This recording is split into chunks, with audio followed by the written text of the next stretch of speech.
top of your head, like on your I forehead. know. So it rests. There you go. There you go. Hey everyone, we are live. Woo! This is Kathy's idea. I absolutely love this. My name is I'm the host of this weekly Facebook live show, Classroom Without Walls.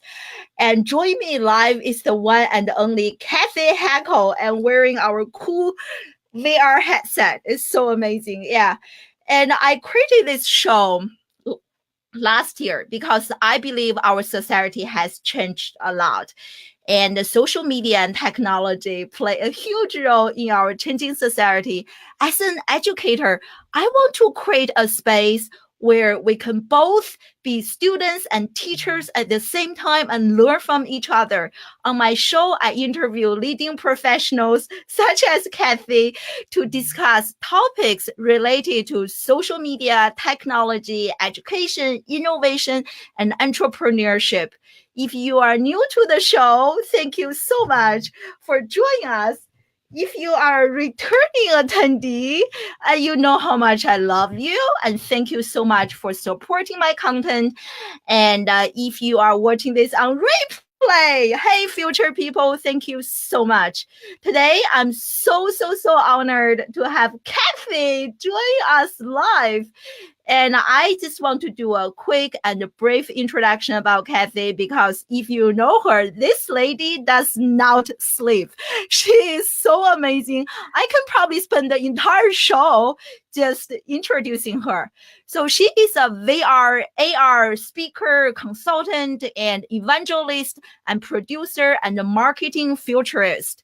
Kathy has been recognized by NBC as one of the top women in VR. She's also a leading VR, AR influencer and speaker and immersive technology expert.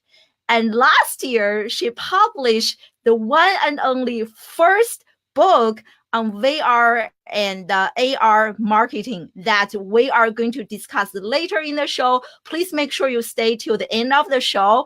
And we are in today for a treat from Miss Kathy, the one and only VR, AR, MR, XR expert. So welcome to the show, Kathy, and we are so honored to have you join us live.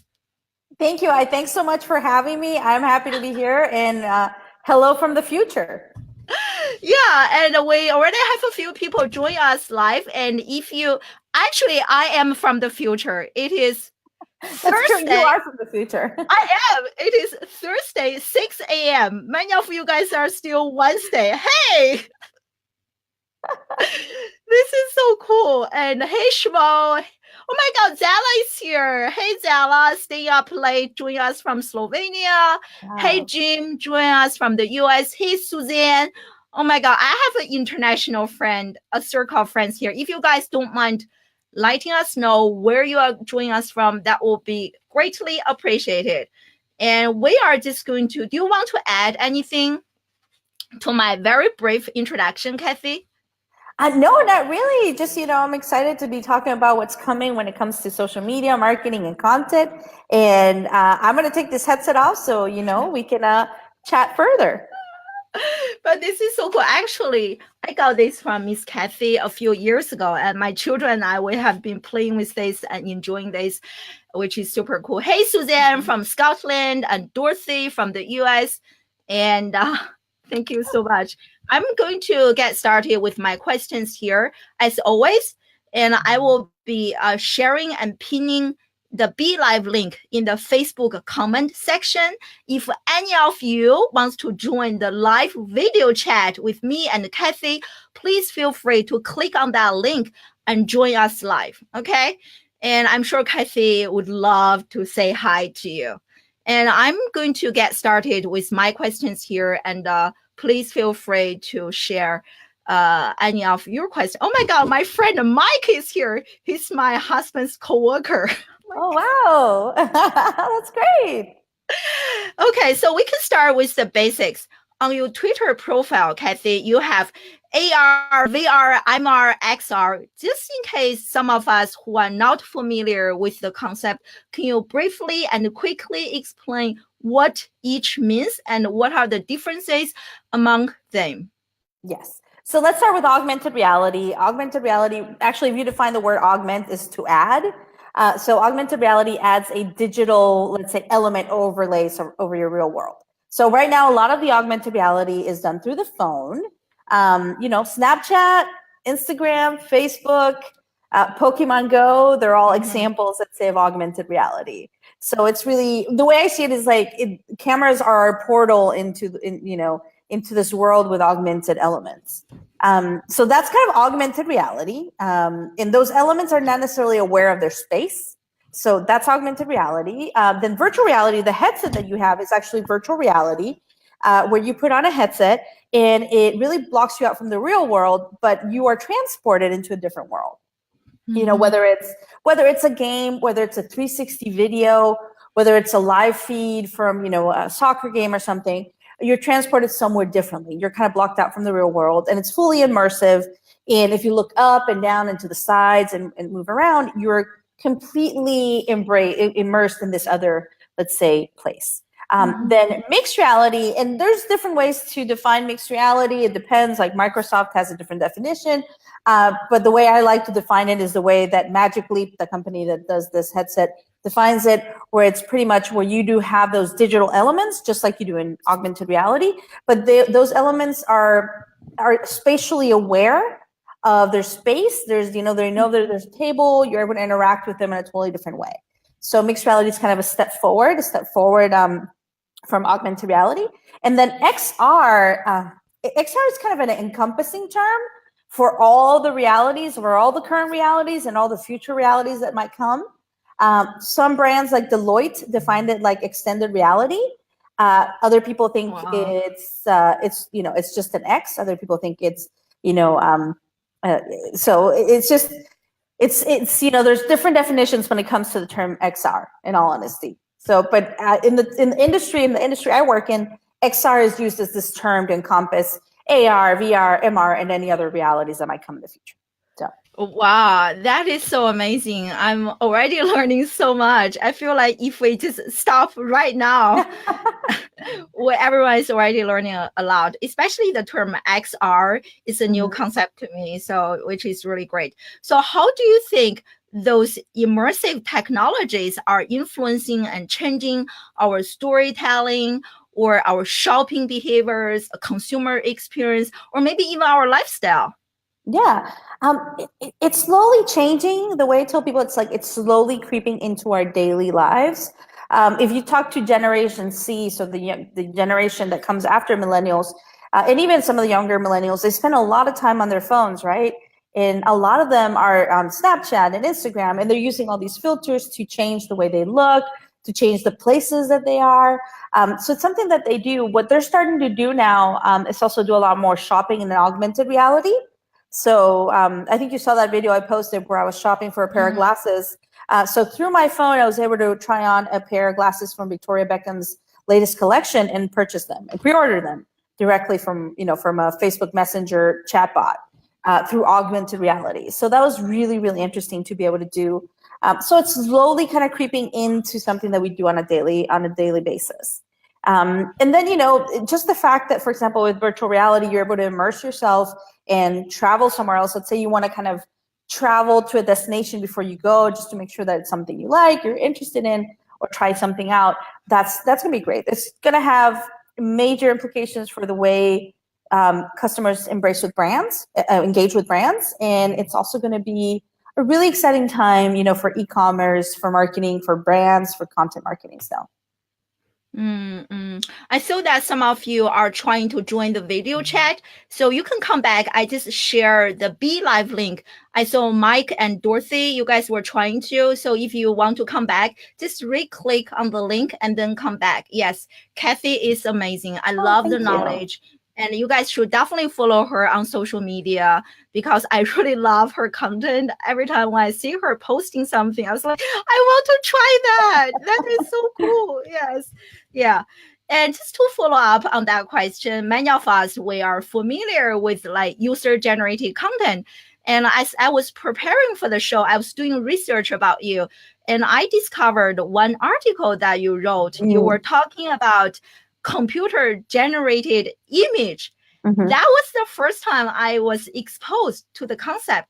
And in the same article, you were also talking about digital humans, which is very different from how I understand. Like, I see myself as a digital human because I do digital storytelling, but that's not what Kathy was defining a digital human. So can you please explain computer generated image and digital humans? Are they related? What are their differences?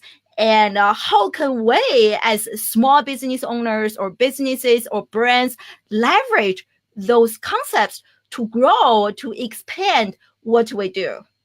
So that's a great question. So there's for example, an influencer on Instagram. Her name's Little Michaela, and Little Michaela has over 1 million followers on Instagram. She's very hot. She books campaigns with, Kenzo and Louis Vuitton and you name it, with all these brands. But the catch is that Little Michaela is not real. She's not a person. She is a CGI. So she was created by an agency in LA, and she has an amazing personality, and people really love her and love her attitude. There's, for example, Shudu, which is like an Instagram model that's not real either, and she just booked a campaign with Balmain. So when people are thinking this, is like, oh wait, what is this? What's that going to do with my brand, or how is that going to influence me? Well, what's going to come is more and more, especially Gen Z, are very open to this idea of these, CGI influencers. So they embrace them, and they like them as long as they have a personality. So I could see, for example, right now, I could see a brand like Wendy's, let's say, creating, they have the little logo with the girl, the red hair girl who's Wendy. Yeah. They could create a CGI influencer to really represent Wendy, because Wendy, if you follow Wendy's on social media, the social media they do has a fantastic kind of a personality. It's authentic. It really does a really good job. So I could see a brand embracing something like this and creating their own CGI influencer that people can interact with. So it has huge implications for brands from that perspective, from influencer marketing, and also from them creating their own CGI influencer and their for their own brand. It has to be done right, though, and it has to be the right brand. Not just every brand's going to do it. That is just amazing. So this person is like a fake person, and people follow her and adore this person. So do people even know this is not? They know. I mean, you can tell from the photos that she's not real, but she's got 2 singles out. What's her Instagram handle? I'd love to find. It's Little Michaela, at LILMIQUELA, Little Michaela. If some of you don't mind trying to find this and share, I'm a little bit occupied, my brain. So if you can share the link, that would be great. So we can all follow this person. So how many what do you call this, computer generated image are out there? How many are there? How many CGI influencers? I probably know about 6 or 7 of them. There's probably 6 or 7. I mean, Little Michaela is probably the most famous one at this point. There's Shudu as well, who's an Instagram model. There's a few other ones. And then the CGI influencers, it's just the CG. So it's kind of a flat image, let's say, of a picture of a person that could be human, but they're not.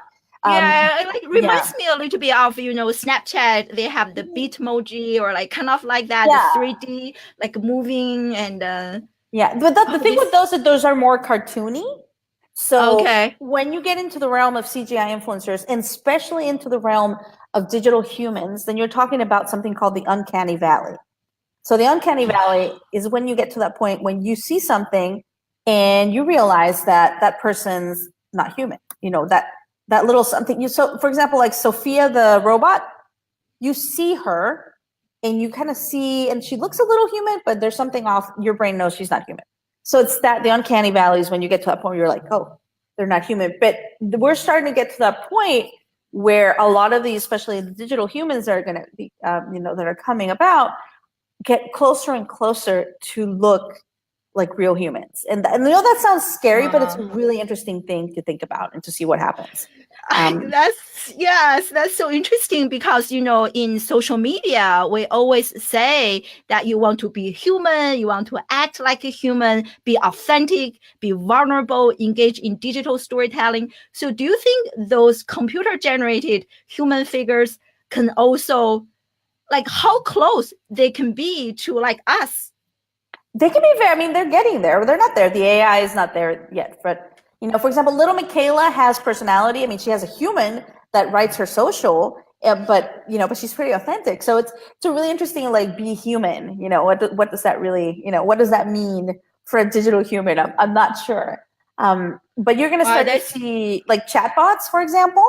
Yeah. In chatbots, you're going to start to see, yes, augmented reality for shopping, but you're going to start to see also all these like digital concierges and holographic concierges, whether it's at a hotel or on your social media. They're going to help you. They're driven by AI. So yeah, I think it might be you who was sharing, like, you can try different lipsticks, colors through messenger bots. You can actually see the results before you make a purchase. You can try nail polish. You can try nail polish. You can try rings, earrings, rings, haircuts.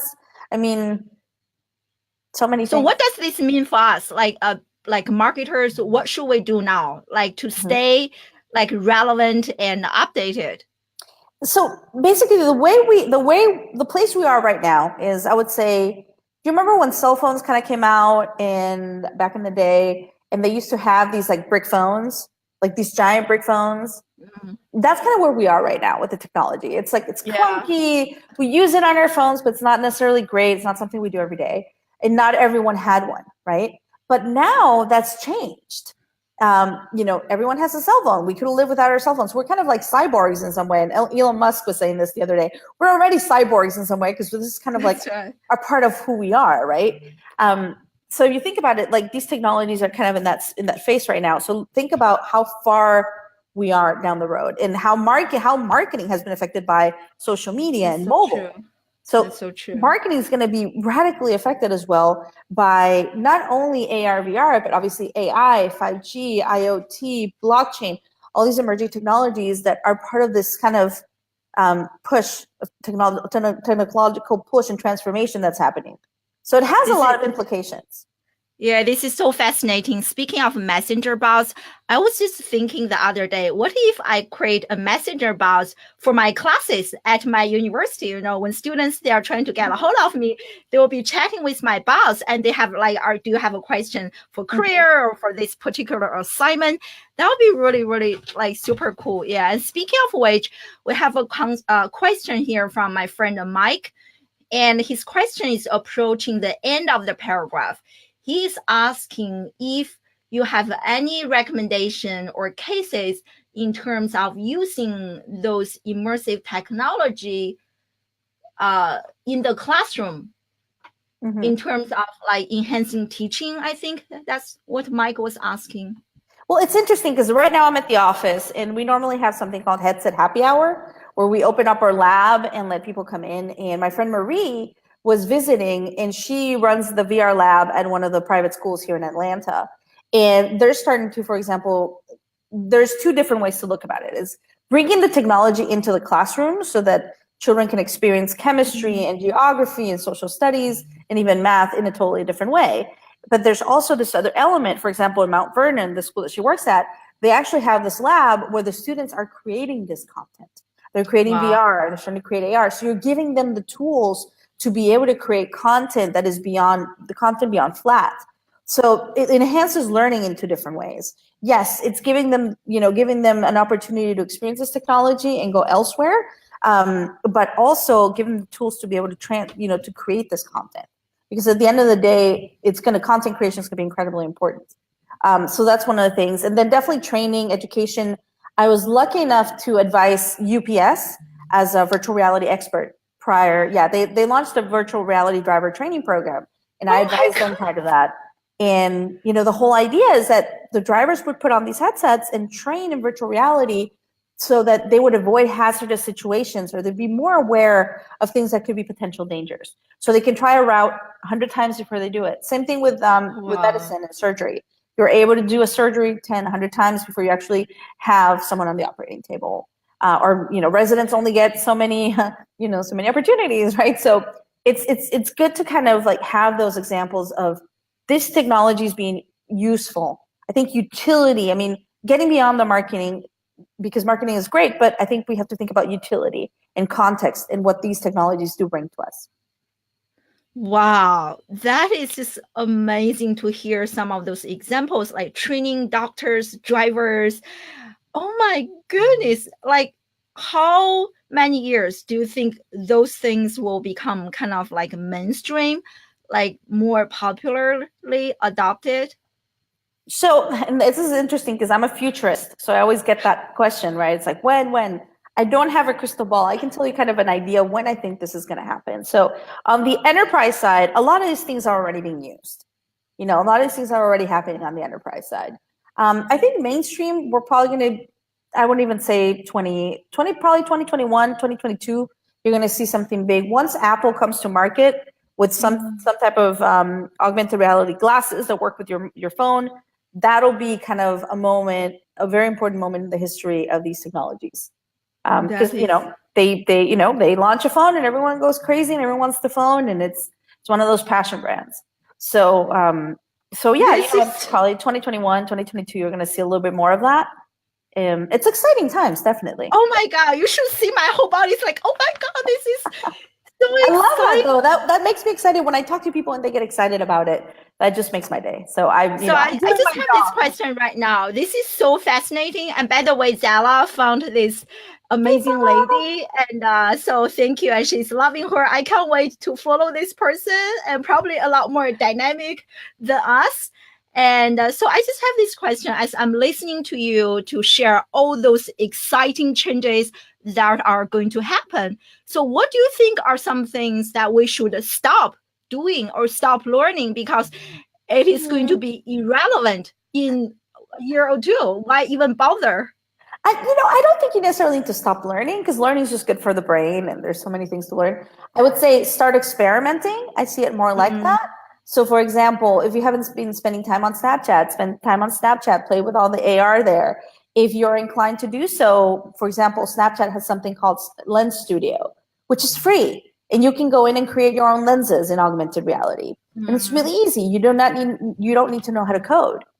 So, things like that. Shoot 360 photos with your phone, 360 videos with a camera. Get out there and start experimenting with this content so you better understand what this content can do. And I think the critical part here for marketers especially is that the older generations are used to engaging with content on a flat surface, right? So we're used to the rectangles on our walls and the rectangles in our hands, right? We're used to all of that. The younger generation doesn't live by those constraints. They understand that the world is not flat. Some people think it is, but no, the world is not flat. There's been plenty of people who've shown this, but so our content shouldn't necessarily be flat. Yes, flat content is great. We're still going to consume content on YouTube. Don't stop making YouTube videos, but start thinking about how this content is going to change the way you market your brand. Very, very good example. Whenever I put someone in a headset in virtual reality, there's an experience called Google Tilt Brush where people can paint in virtual reality, right? If I put an older millennial boomer and up in virtual reality, they'll usually write their name or they'll draw something flat. When I put a younger person, and usually a child, if it's a child, and I put a child in VR, not super young, they'll understand. They'll draw around them. Like one of the kids drew an igloo. Wow. They understand that they live in a 360 3D world, in a multidimensional world. So that's extremely powerful. And you're talking about don't stop doing anything. Start experimenting, but also start thinking. For example, self-driving cars. We all know self-driving cars are going to come, right? That's just going to happen. Flying cars further out in the future, but self-driving cars, yeah, they're coming. What are people going to do in the cars when they're in the cars? They're going to move away from our phones, and the windows are going to be their screens, and they're going to be able to engage with that content. So imagine how that changes the interaction that you have in the car, So. Oh my God, this is fascinating. Now I remember you were talking about this at Social Media Examiner this year, Yes, earlier in March, the yes. conference. I remember the car screen. This is, oh my God, ladies and gentlemen, like Kathy is so amazing. I'm just Thank you. I really appreciate that. I really do. right now. And oh, thank you so much for joining us, Smor. And I think he shared an article related to computer CGI influencers. generated, yeah, I wrote one. I influencer wrote field. a really good column about it too. Oh, is More that from so. you? It might be from you. Oh, I probably not. Look, the Wired one's really good. The one he shared is a really good article. Really, Yeah, really so good. everybody definitely Yeah, that's a really good check it share. out. Yeah, Good everyone is just share. like super fan. Like we are just like sold. Kathy, you are just like we're floored. So Jim is asking, do you have any open visiting at your location in Atlanta? Yeah, Jim, we do. We receive guests all the time, and then we also have. I'm not sure if Jim's located in Atlanta or not, but we open up the lab once a month as well. We do headset happy hour, where we have beer and drinks and pizza and stuff, and people come and play with the Magic Leap One, and they come and play with Oculus, and they see all our different projects. So. Hey, we have Serena here from Australia. It's super early, I think 6 or 7 a.m. So thank you, my dear. Good morning. I'm trying to catch up with the comments here. And so this is one from my friend in Singapore. Deborah, thank you for joining us. It's too expensive to produce for. Are there any affordable technologies in AR VR right now that entrepreneurs, educators can use? Where can we go to buy affordable AR filters? You don't even have to buy the AR filters. You can just create them yourself. It depends on your budget. You can send it out through Facebook, send it out through Lens Studio. So once again, Snapchat Lens Studio, free tool available to anyone with a Snapchat account.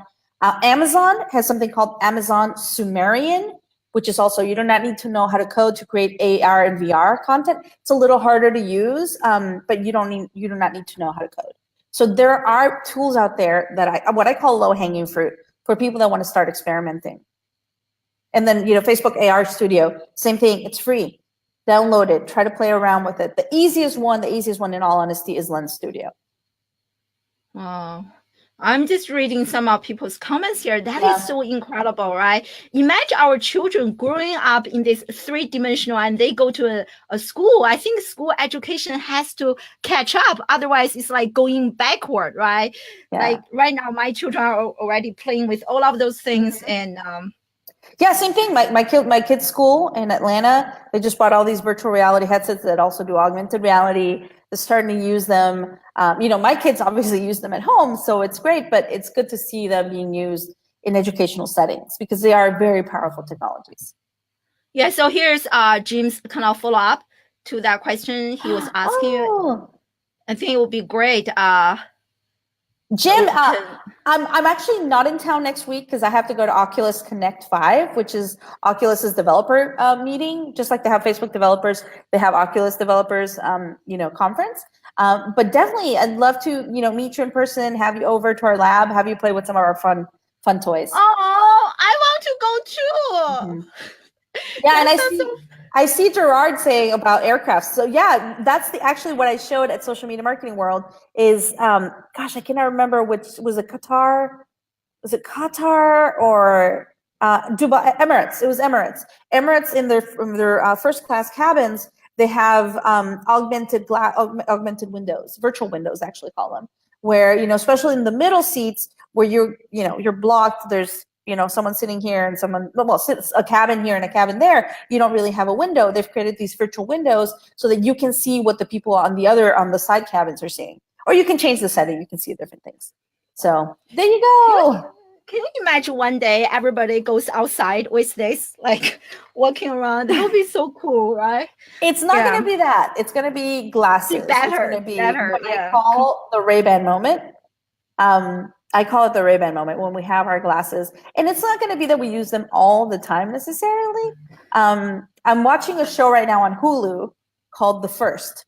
So I'm not sure if anyone's watching it, but it's fantastic. And it's based in 2030, and it's about the first people that go to Mars, right? So it's not related to, it's related to space, but not necessarily. But in part of the scenes, they use these glasses to talk to holograms and to engage with content. And that's how I envision it. They're glasses. They're just going to be Ray-Bans that do augmented reality and virtual reality that transform the way we engage with content. So pretty powerful.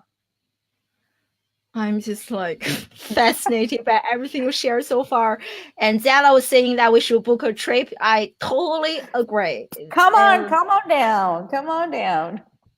I love this comment from Mike. Oh, show up on the same day. That's great. Yeah. We have only 10 minutes left because Kathy has to go in 10 minutes. So kind of just to wrap up here, everyone, if you have any last minute question and you know how fascinating this conversation has been so far, and I'm learning so much. And last year you published a book, Kathy, the first book on AR, VR marketing. Mm-hmm. And I feel bad that I didn't even know about this book. So tell us more about this amazing book. Mm-hmm. What is this book about and who is this book for and what can we learn from reading the book and benefit from reading the book as social media and digital marketers? Yeah, so I co-authored it with my friend Sam Wolf. And it's really the first VR AR marketing book out there, which, it's great to be able to say something like that. And our goal was to educate marketers. Our goal wasn't, our book's not for people in my industry. It's for people in social media, in content marketing, in PR, in communications that want to better understand these technologies and get a better grasp of, what are some of the considerations they need to have?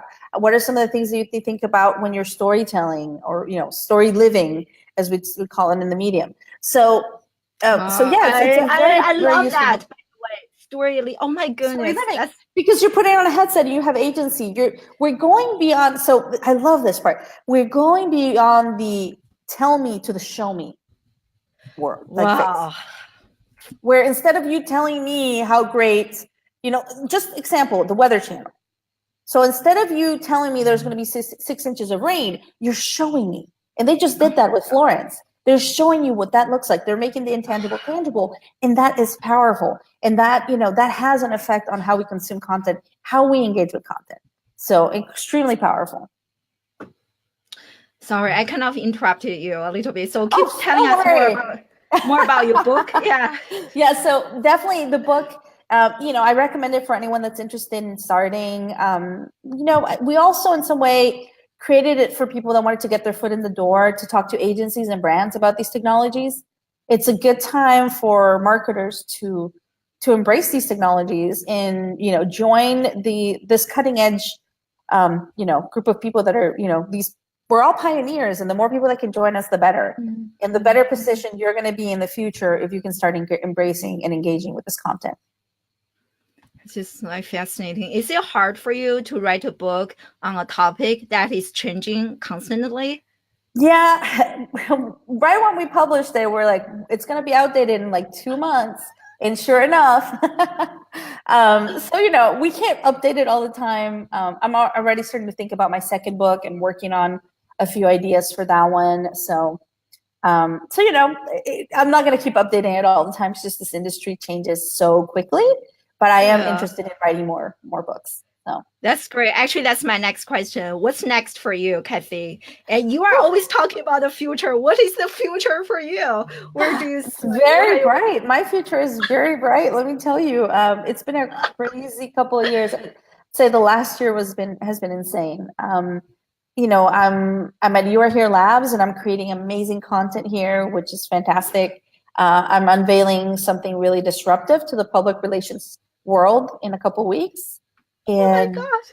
Yeah, and then just, I'm going to keep talking about this. I'm going to keep telling people how important this is. And, world dominations. World domination. Yes. I love especially your Pinky in the brain. World domination. What's the limit, right? So I'm just a lady. I love it because in the digital space, you don't see that many women, especially like in the high position. So I love seeing you thriving and succeeding, and that is so encouraging for other people like myself, like low down here. So you really give us lots of hope and inspiration. Join us. Join us in this industry. It's a crazy, amazing industry. And the way I say it is I'm doing the work I'm doing right now. And sometimes it's hard because I want to break the virtual ceiling. It's not the glass ceiling. It's the virtual ceiling. I want to break this virtual ceiling for all the young girls that are coming behind me.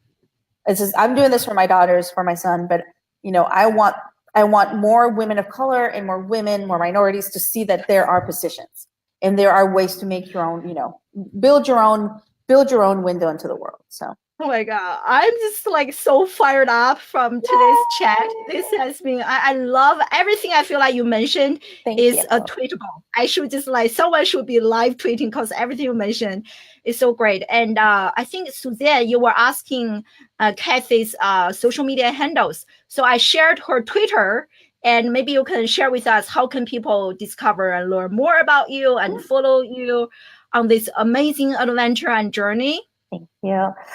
Definitely LinkedIn. Feel free to connect with me on LinkedIn, on Twitter. I pride myself on sharing a lot of good content there.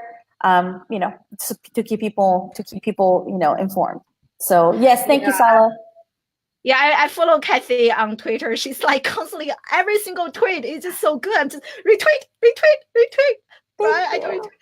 Yeah. Okay. This is like so amazing, and I'm just looking at some people's comments. Everyone is just loving you. Anything last minute you want to share with us before we say goodbye in regard to VR, AR, MR, XR? Well, I want to end with a quote from William Gibson. He's a sci-fi author, and he said something was the future is already here. It's just not evenly distributed, and I think that is so true. I mean, all these technologies are already here. People are working on these things, but not everyone has access to them, and that's one of our goals. The more people can get access to these technologies, the better off. So, and it's like magic. It really is truly like magic when I put people in these headsets. So it's so like I can feel the energy. The past 40 minutes has been fascinating, magical, transformative, life-changing to say the least. So thank you so much, Kathy, for an amazing 40 minutes.